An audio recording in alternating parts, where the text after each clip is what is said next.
Here now is Texas Congressman Jodey Arrington. He is House Budget Committee member. Sir, thank you so much for joining us. You bet. So what do you, that report has been making the rounds this morning about how people who, many of whom don't pay any taxes at all. I mean, you're talking about that in the very lowest tax bracket of the federal taxes, their taxes could be going up, you know, more than a decade from now. That's what Democrats are saying. What do you think about that? I think it's a hollow rhetoric. The facts don't bear that out. I mean, look, the lowest rates and the deepest cuts have been on the low income and middle income side. You've got a doubling of the standard deduction. If you're a married couple, you've got to go from $12,000 to $24,000. We're doing away with the alternative minimum tax. You're getting more support in terms of child credit and credit for taking care of dependents. The list is long, but they all add up to a tax break for hardworking Americans and the middle class. Somebody tried to tell me this morning that somebody who had a $10,000 income, their federal taxes would be going up. We all know those people don't pay federal taxes, so I don't know that none of this, you know, you got to really listen to what people are saying.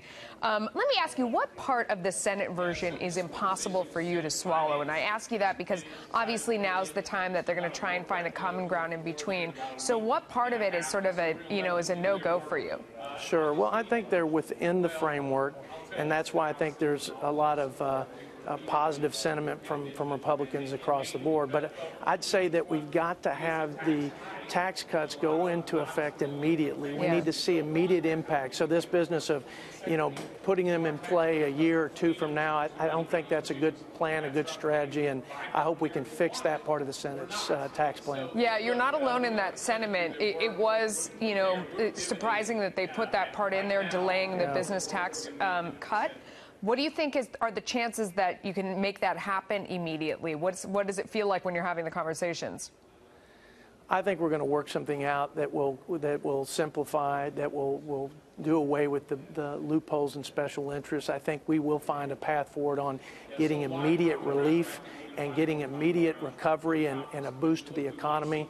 I'm from ag country, and so the death tax is a big one. We're phasing it out and eliminating it in the House. The Senate doesn't eliminate it ultimately. So there are lots of things on the table to discuss. I'm confident we will reach an agreement, get it to the president's desk, and deliver on our promise and help our middle and working class Americans. Yeah, is that a make or break for you, that estate tax? Because yes, people try and say, oh, that's for the very wealthy and for Donald Trump's friends, but you're right, it has a lot to do with agriculture and a lot to do with farmers. Is that one make or break for you? Oh, I'd say that the fact that Senate has doubled the exclusion is very positive, okay, for family farmers and ranchers. But there are too many folks, when they're handed their farm or ranch, they have to sell it just to pay the taxes. It's unfair, it's un-American, and I think it needs to be eliminated. I think that discussion, again, is taking place, and that's one that's on the table. Again, positive they doubled the exclusion, but we want it gone. We need to put a stake in the heart of that. We eliminated it temporarily in the Bush tax cuts, and now we're still living under it. And so we hope to put it away. Yeah, that's amazing. Congressman, thank you for joining us. Appreciate it. Thank you very much, Melissa.